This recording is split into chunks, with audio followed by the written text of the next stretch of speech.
ask this to Kary. How do they misuse PCR to estimate all these supposed free viral RNAs that may or may not be there? I think misuse PCR is not quite.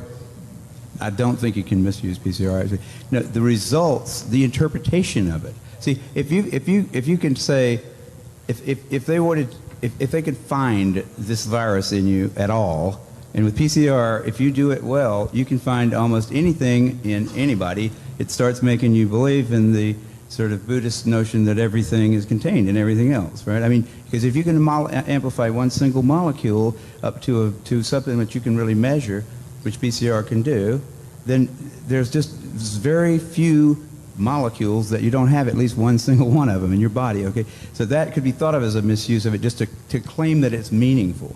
But the real misuse of it is that you don't need to test for HIV. You don't need to test for the other 10,000 retroviruses that are unnamed also in the subject. See, somebody that's got HIV generally is going to have almost anything that you can test for because they have definitely been. HIV is a fairly rare virus.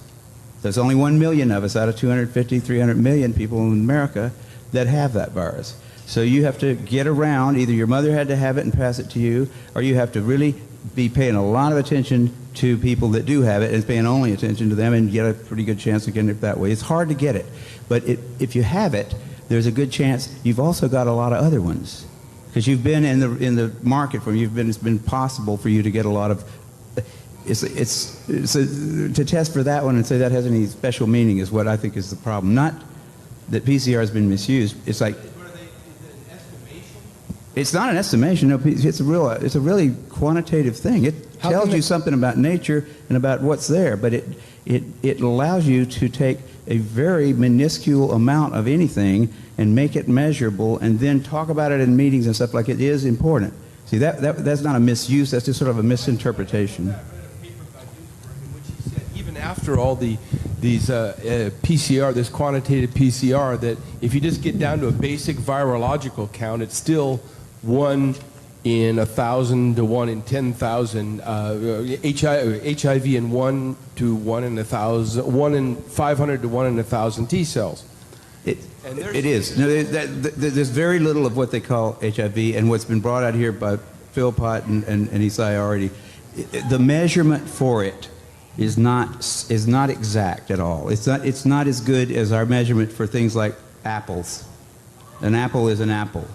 You know, you can get something that's kind of like, if you got enough things that look kind of like an apple and you stick them all together, you might think it was an apple. But and HIV is like that. Those tests are all based on things that are invisible, and the results are inferred in a sense. PCR is separate from that. It's just a process that's used to make a whole lot of something out of something. That's what it is. But it's not. It doesn't tell you that you're sick, and it doesn't tell you that the thing you ended up with really was going to hurt you or anything like that. That's what it's not. So even if you believe in HIV, it can't tell the difference between virus particles or active live virus. I mean, there's a lot of questions involved in this. Mm-hmm.